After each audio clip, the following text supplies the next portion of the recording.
Welcome, everybody, and welcome to another episode of Ally in Action interview series. I am Shantera Chapman, president of Her Consulting, and I am super excited to have here with me Tracie Jae.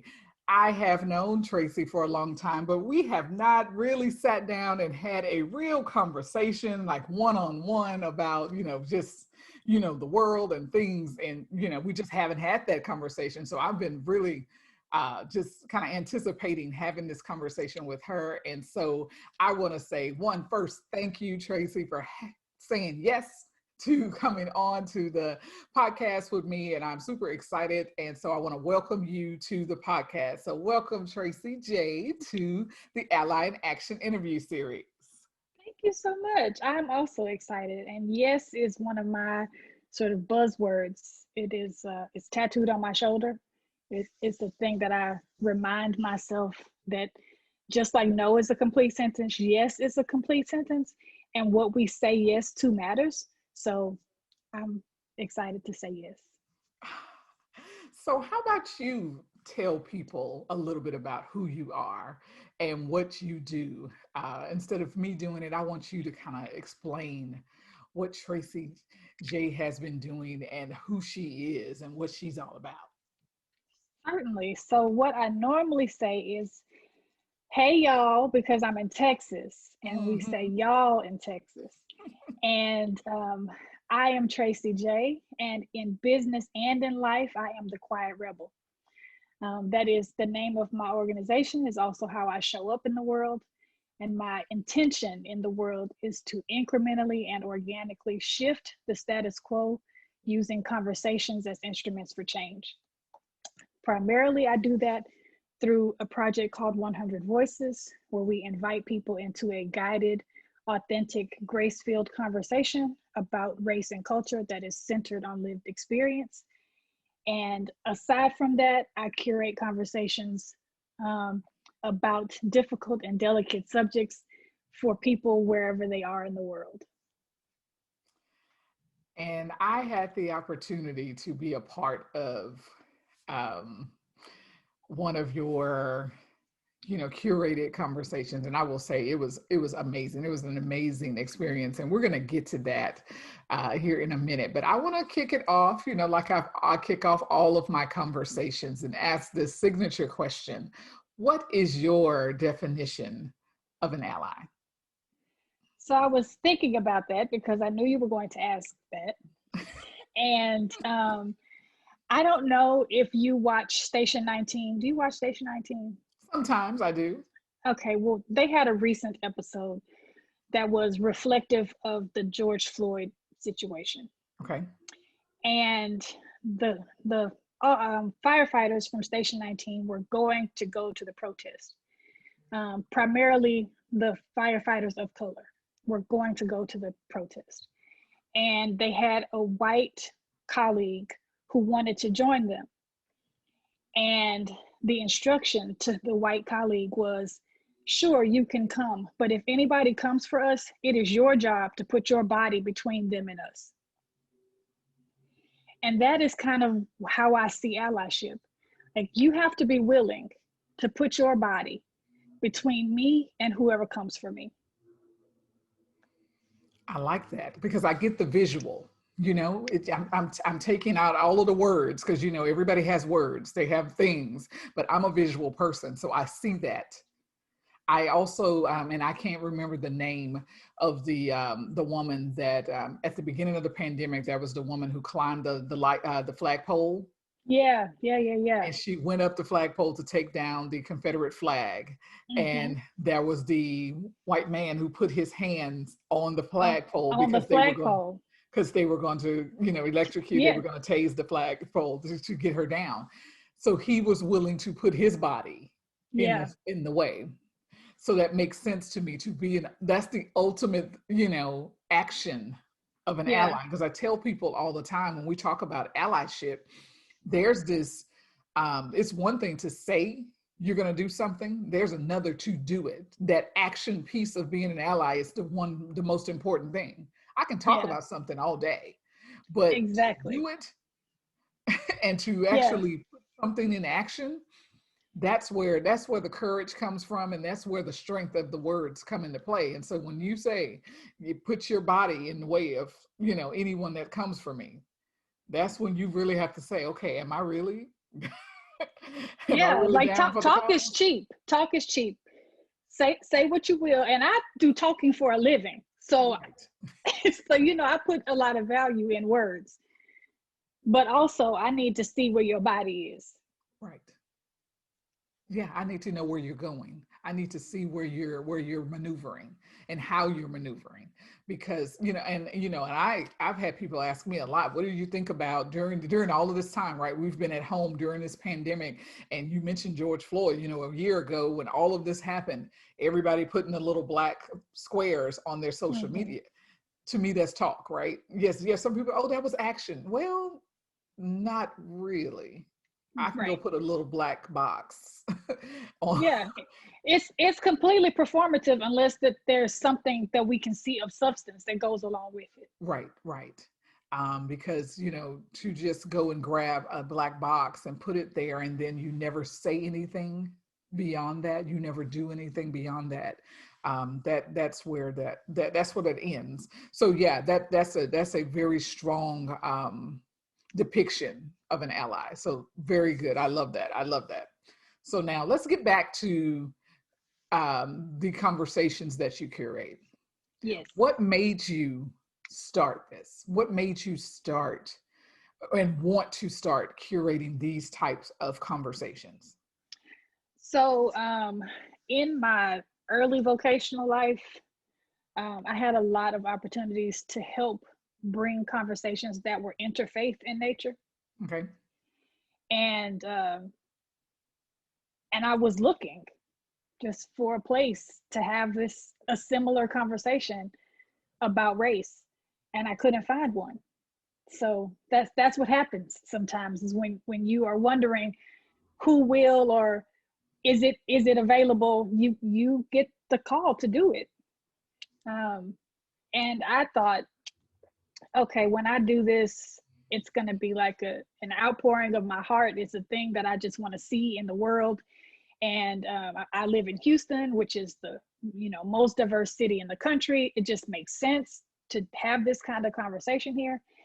And I thought it was going to be a one and done, or at best, if it went well, we would do it annually. And I got an invitation to replicate it in Seattle, which then snowballed into what has now become all of my work in the world. So Well, it's something, one, it's needed. Usually when we do these kind of things that call us, it's because it's needed. yeah, We feel like it's needed, but there's so many other people that feel like it's needed too, and they may not say anything.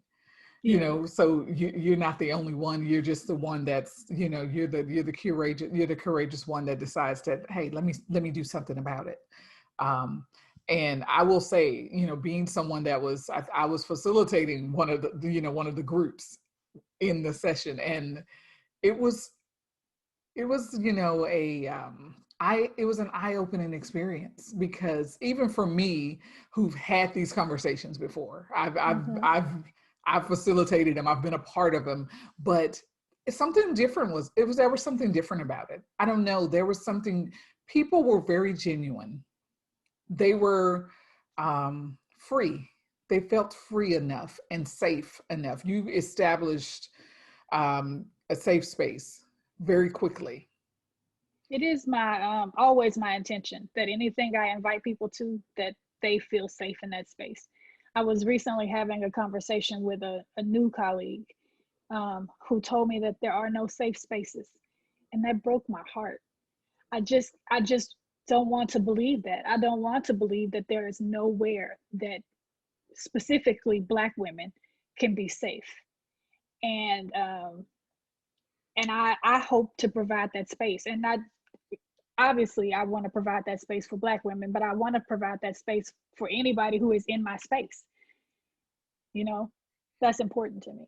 Yeah, for people to be able to share and not feel like they're going to, one, be judged because of it, whatever comes out of their mouth. Right. and or that it's going to be, tweeted out somewhere or put out in the world. Because I know that a lot of people feel like, somebody, one, is either going to judge them or it's going to be shared. Right. And And people will judge because people are judgy. But also to just know that it's not our intention to do harm. mhm, Sometimes when we tell people that the space is safe, that we also take that to mean that our feelings won't get hurt or we won't be offended. right, Um, that's not necessarily true. right. But that doesn't mean that there is any harm coming to you. It just is uncomfortable, does not mean harmful. Exactly. Because I tell people all the time, on the other side of that discomfort is the change. Mm-hmm. On the other side of it. So if you can live in it, if you can just stay in that discomfort for a little while longer, um, you know, that's where that change is. If you can Yeah. allow yourself to stretch just a little bit more, because it is uncomfortable.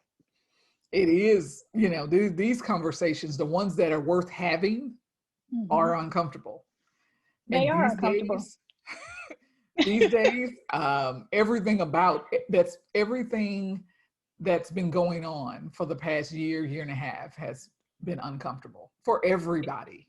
Yeah, it's uncomfortable because we don't have that muscle. It's like going to the gym. And Mhm. I do not go to the gym, so I can speak freely about this. That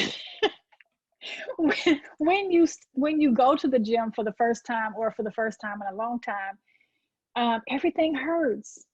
Everything hurts. But you feel better on the other side of it. I know I joke a lot about not going to the gym because I hate it, but I do feel better when I go, right? And then I have a new muscle to show for it. And sometimes we don't know the muscles that we haven't used because we haven't used them. You go to the gym and stuff all underneath your arms start hurting, and you like, why? When do I even use that muscle? Why does that hurt? I don't remember using it. I don't remember Right, doing that. right. Why is it that when I sneeze, I hurt Yes, over here? that part. Yes. Uh-huh. So now you're trying not to sneeze. Now You're you trying try to, not to sneeze. You try not to use nothing. You don't want to use no body parts now because everything hurts. Um, but it's the same when we're starting to have these difficult conversations. We have not used these muscles. Nobody has asked us to use these muscles. We didn't even know these were muscles that existed in us. And so then we have an opportunity to test them, and it hurts a little bit. But then you just go back and you test them again. And the more you test them, the stronger that they get. right. Because it's easier. Yes, it's easier not to go to the gym. And it's easier not to have the conversation. I had someone tell me, I wish she's working on building a home like in the country. And she Mm-hmm. goes, I wish my house was ready because I would much rather just go live in the country and not watch TV and not do any of these things and just kind of hide away. And she goes, don't Mm-hmm. you wish you could just do that? And I said, no, I actually don't wish I could do that because hiding away just sounds weird. How does that sound? How does that feel? I asked her, how did that feel coming out of her mouth? And she goes, well, it felt fine because this is just so stressful. I don't want to have to deal with this. And I said, but we all have to live in this world. So having to deal with this is just part of living. Right, It's part right. of life. And sometimes our friends don't know how privileged that sounds to Yes. be able to decide, I'm just going to not deal with this. Yeah. I would just rather not. I'm just going to tune it out because why do I have to deal with this? I could Yeah. do something else. Yes, because she was a white woman. And so we did end up having a conversation that she probably rather not have had because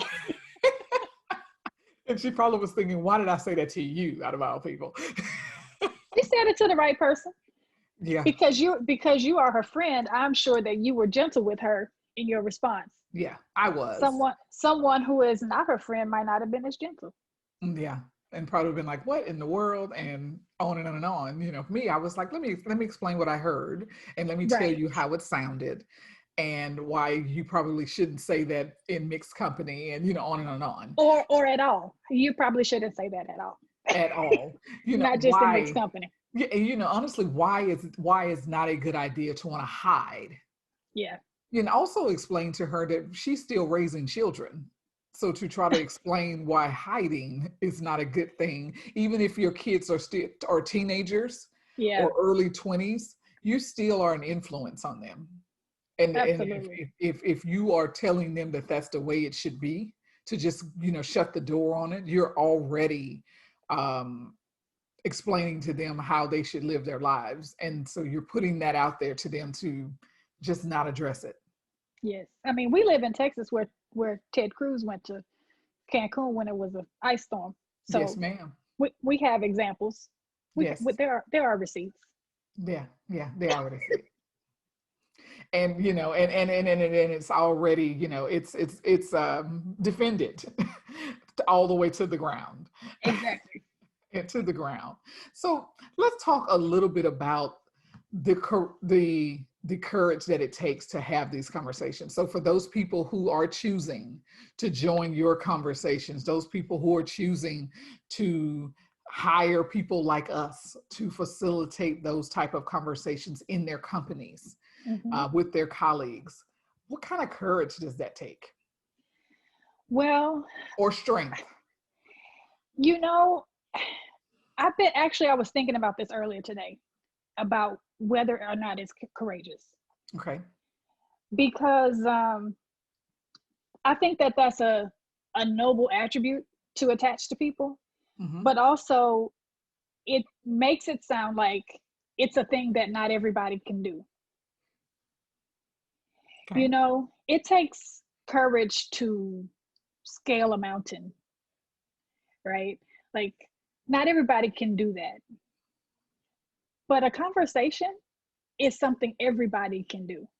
Yeah. And so you shouldn't necessarily have to be courageous, but I understand why we frame it in that way because it's not a thing that we normally do.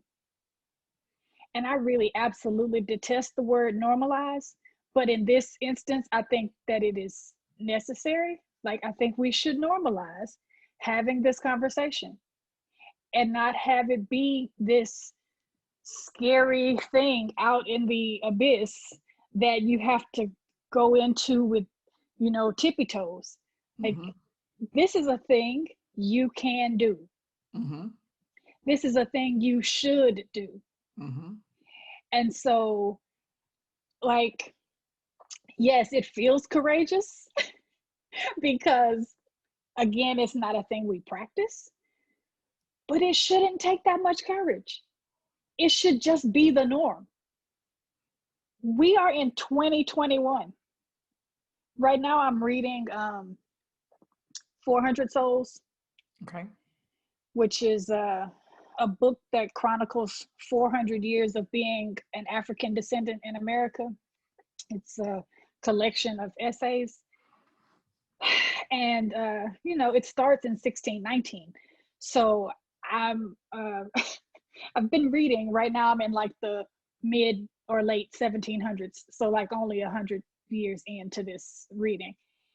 And I'm just I'm overwhelmed by the amount of history that we neglect, by the number of stories we don't know because they were never shared. And so here we are, 400, almost 500 years removed from the origins of Black people on this land. And it's beyond time for us to be courageous. Yep. Yep. It's the it's still the same the same person that I was saying that wants to hide away, that wants to, you know, drive to her house in the country. The conversation I had, you know, about a year ago with her was, I don't want to have the conversation with my friends. I'm scared. And so it's And that conversation between she and I was not as nice and soft because it Right. was get over it. Yeah, You're exactly. grown. I want to challenge people to question the thing in themselves that makes them fearful of the conversation. Yes. What is it about you, your family's history, the way you currently operate in the world that should cause fear when this conversation comes up for you?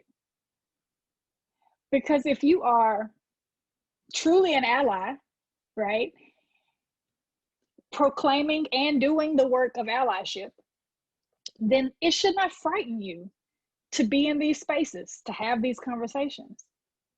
Um, but if that's just something that sounds good to say, or because you don't want to be labeled racist, well, then you have some soul searching to do and some work. Right. And you're gonna have to deal with that fear before you can have this conversation. And I think it's absolutely the latter from what you're saying. It's the, deep down, they know that there's some things that they need to work on. They know that there's some problems in the house. They know that there's some things they've let slide. They know that there's some conversations that are happening at home that are not kosher. And they Yep. don't want to have the conversation with mama. They don't want to have the conversation with their spouses. They don't want to have the conversations with their aunts and their uncles and their children. And that's where they're drawing the line, or even with their coworkers or their colleagues. And Yeah. so they don't want to be seen as the one to say that there's something different, to say that to say something different. You don't want to be outed. Yeah. And so that's the courage. That is it. That is the courageous thing. We don't want to be that one. We don't want to be that person, that guy, that girl. And so Yeah, I but you think can't have that's, it both ways though. you You can't. you can't decide to be the ally out here in public and also simultaneously decide, oh, I'm not having that conversation. You So can't you do that. you cannot do that. I've had as I talk to my clients and they ask me, okay, so what is it that you do? And I'll say, well, I have my program, this transformative ally framework. I wrote this Mhm. book. I work with my clients on implementing this framework and helping them build strong cultures. So what we do is we take a look at the words that you have on the walls, these great Yes. missions and visions, and Yes. we decide, are we going to live the mission and vision and change the people and Mm-hmm. change, our actions to live those mission and vision? And if the Right. answer is yes, cool. If the answer is no, we're not going to change the people, we're going to go ahead and take the words off the wall. That's Let's, easy. yes, make a choice, right? P or Because you get don't off the need me pot. for that. You don't need me for that. You can just go ahead and take the words off the wall and I can go about my business. Exactly. It's kind of like this approach we take to the Constitution, right? Right. This idea that all men are created equal and they have all these, inalienable rights, life, liberty, the pursuit of happiness. Um, that sounds nice. It's a lovely sentiment, but again, it's words on the wall, right? So we're going to change, as you said, the words on the wall, or we're going to change the people who uphold these words. Right. Because right now it's incongruent.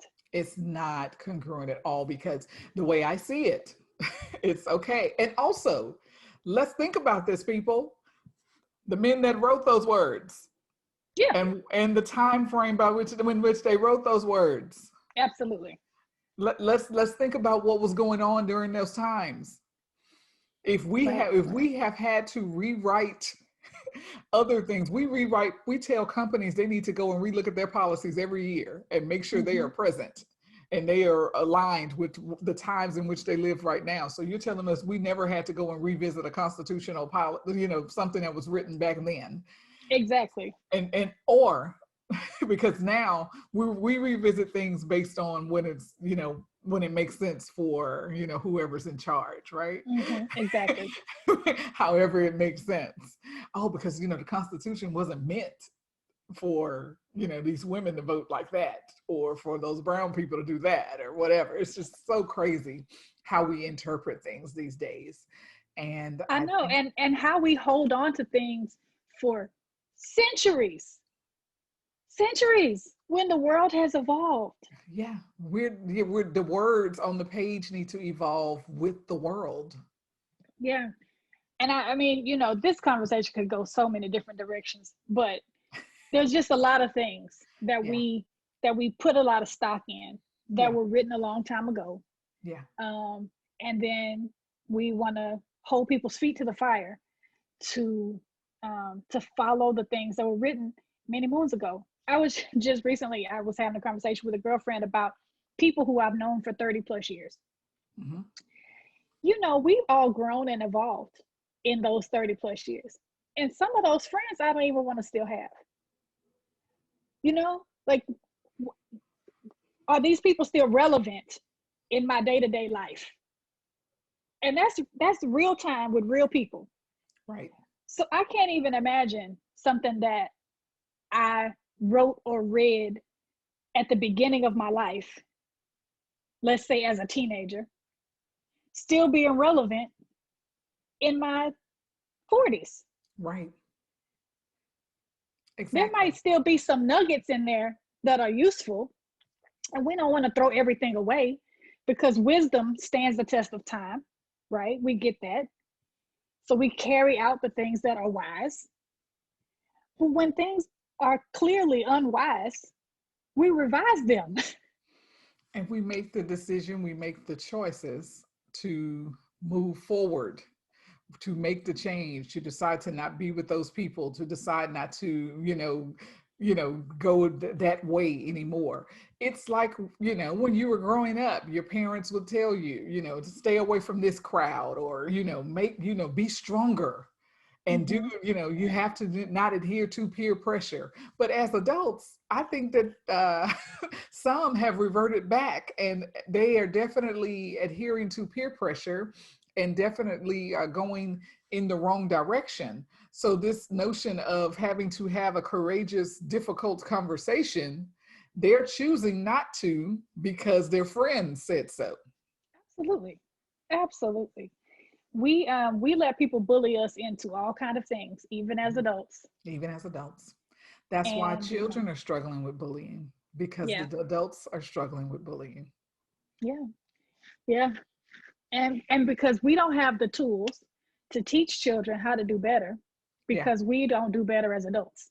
yeah, So we exactly. give children faulty information, or things that again worked 40 years ago that don't work now. hmm Well, when I was a child, who cares?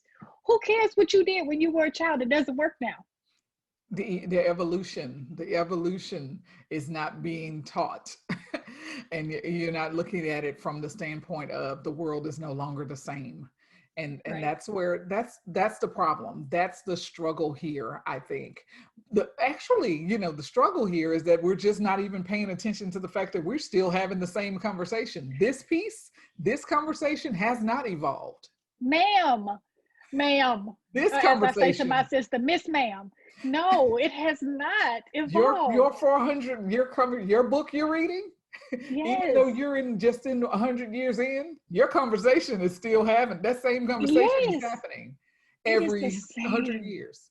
The Yes, same conversation. yes. And the And tactics change by which we have to continue to have the conversation. yes, There was actual enslavement of people. yes, When there was no longer actual enslavement of bodies, there was enslavement of minds yes. and enslavement of movement, hmm right?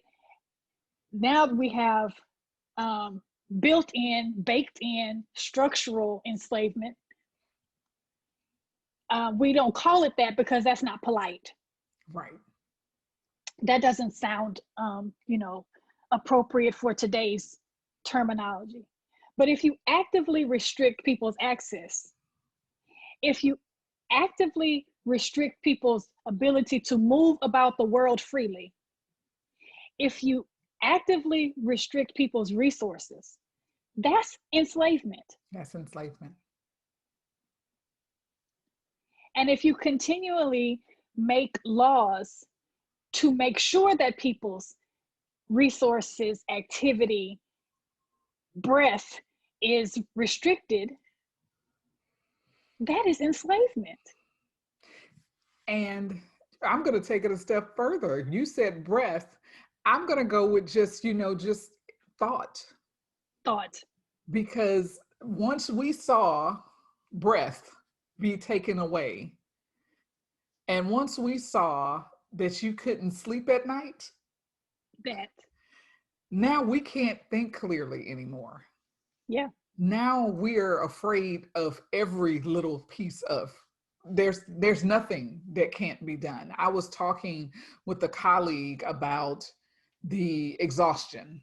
Mm-hmm. The exhaustion of, being in our skin. Mm-hmm. The exhaustion of being just, Black in general, right? And I was trying to explain, and it was a very good conversation. And I was explaining, I was like, it's not just, okay, this Black man that happened on the streets, whether you felt like he was on drugs, whether you felt like he was using a counterfeit $100 bill, none of that. Whatever. Now we're going to take it to a woman that was sleeping in her bed. Yeah. Minding her own business. Yeah. Yes, ma'am. And then a gentleman that was in Dallas at his house, minding his own business. Minding his own business. We can't even be at the house. And then the college minding student, our own business. And then the college student that sleep on the couch in the library. And then the ex and the children on the corners that's selling water. So there's the and then. Yes. I was like, so where does it end? It doesn't. We can't sleep at night because we can't do anything anymore. The exhaustion of it all.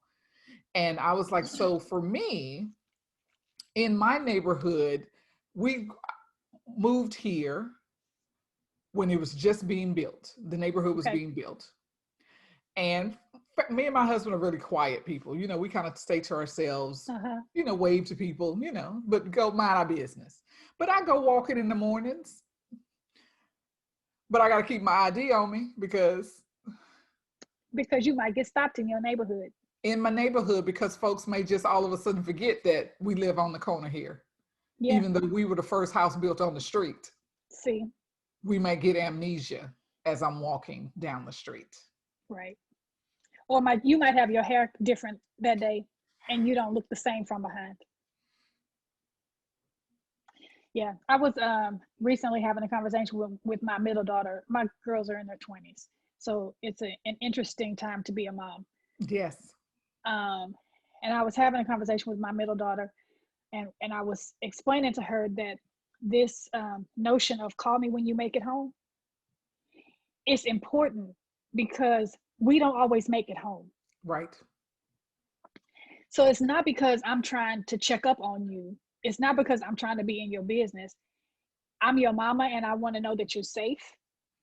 And I need to know, at least when we're together, when you leave me to head wherever you headed, please just let me know you made it there. Yep. Because I'm not going to be able to rest if I have not heard that you are safe. Thank you. It's a form of PTSD. Absolutely. I mean, my husband's retired military, and so he has PTSD, right? And so I sit here and I watch real, soldiers' PTSD, but this is now a different form of PTSD. My brother sold us this house, and for the first 2, maybe 3 years, he couldn't come here without being pulled over, and he was my realtor. Oh my God! See, I'm taking a course from Resma Minicum right now, who teaches about embodied racialized trauma. And he refers to it as PPTSD, persistent and pervasive trauma stress disorder, as opposed to post, right? Because it's still happening. It's still happening. It is still happening. It makes sense. And it's the weirdest thing because, when my brother, he would be arrested so much on his way to my house that now if he's on his way anywhere and he hasn't made it like within an hour, I am wigging out. Mm-hmm. And he's 38 years old. And I should not be trying to figure out where my brother is. But we need to know. We need to know. And We he need to knows, know. he gets it, he gets Yeah. it. And he knows that if he hasn't checked in after a certain amount of time, I'll text and be like, hey, just and he was like, I know, I'm good, or, there have been times that he was like, hey, my bad, I forgot to text or I forgot to call. He goes, I get it. Right. I get it, Yeah. because he knows that he would be calling because he'd be on his way here. And he'll be like, hey, down the street from your house, and and then Yeah. dot. Yeah. Yeah. And it's like, this is ridiculous. He'd be like, hey, come pick me up, or this is happening or something, and it's just ridiculous. And it's like, I can't believe this. It's heartbreaking, it's exhausting, it's all of the words, that you just want to be able to go to sleep and not have to worry, and we don't get to do that. And so when we have these conversations, when you have two women of color or two people of color having the conversations, we get it. And Yeah. then someone else, we try to explain it out. So Yeah. when we try to have the conversation around the courage it takes to have the difficult conversation, we look at them and it's like, dude, really? Y'all need Right. courage? Right. Which is why, so the framework of 100 Voices is all lived experience. Yeah. It's not, I don't consider it a training at all. Although I do trainings, I don't consider this a training. Mm-hmm. It is a way for humans to hear somebody else's story through their own lens. Yep. And not from some faraway context, not from a book that you read, not from some movie that you watched, from another human who has lived it and is sitting with you. Exactly. And it's not, I often hear, particularly white people who identify as white, say, well, I don't really want to say anything in the conversation. I really just want to listen. Well, I'm not trying to put Black people on display either. Like, that's not the purpose of this work, right? Like, we all have to have the conversation, Mm-hmm. because I need to know how you got to be you too. I need to know what you learned in your house that made you think that the way that you live is okay. Yeah. Yeah, I need the foundation. I need the foundation. Because that will help me to give you the benefit of the doubt. Absolutely. Yeah, I learned in college. I had a girlfriend in college who, I called her the kind of person who you can deal with in small doses. Yeah. And it wasn't until I had an opportunity to visit her at her home with her family that I realized that, oh, she comes from a place that is broken. And she acts this way because she came from a place that is broken. And after I got to know her story, I was able to operate with a lot more empathy where she was concerned. Because I just didn't know. I just thought she just showed up in the world this way. But Right. nobody just shows up in the world this way. Exactly. Right? So when we have a chance to know other people's stories, and not that any of us is a monolith, and hearing one story doesn't mean you've heard all the stories, but it does at least help you have a different framework besides the little bubble that you live in. Exactly.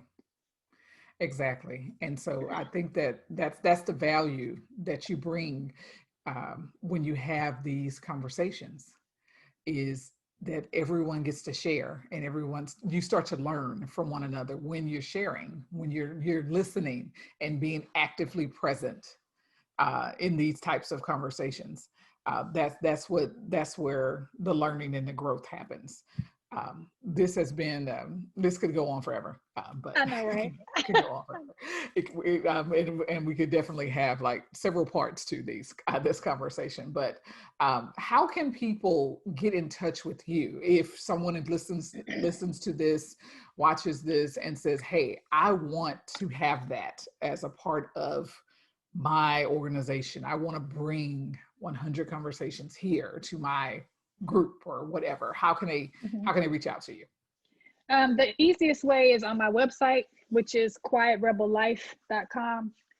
Um, I always tell people that when you go there, just see it as an overview and not as the be all end all, because I am a human who does lots of things. And so if you don't see what you need on my website, just reach out and let's talk about it. Right. Yeah. I mean, I think also these days, I would hope that people understand it's websites are just an opportunity for you to kind of get an overview of what's going on with someone and then to just say, let's just reach out, let's chat, let's talk about what I Right. need. Everything's about customizing it and making it work, right? Absolutely. Tell me what you need. And if I cannot do it, I am a very resourceful person and I know folks who can. Yeah, absolutely. But I'm sure you can do it. I'm Um, sure I can. Yeah, yes. I am so happy that you were able to join me for this conversation. Thank you so much for being here. I know folks are going to get a whole lot out of this conversation. Um, and I look forward to possibly having maybe another chat with you in the future. So thank you very much Anytime, for taking the time. anytime. Thank you so much. And so, for all of you listening, thank you again for joining us for this conversation. I look forward to your comments about this Ally in Action interview series with Tracie Jae. Again, this is Shantera Chapman saying goodbye and have a wonderful rest of your day.